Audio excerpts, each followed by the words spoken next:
How to edit or change the auto lock time on Metamask. Hello guys, in today's video I'm going to show you how to edit your auto lock on Metamask in easy fast way.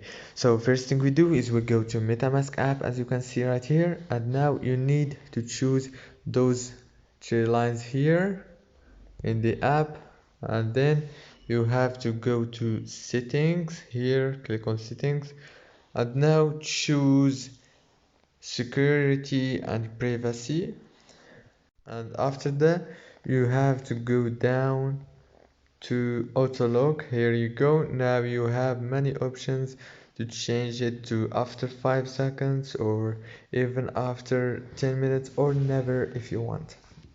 And that's it for today's video, guys. If this video was helpful for you, don't forget to like and subscribe.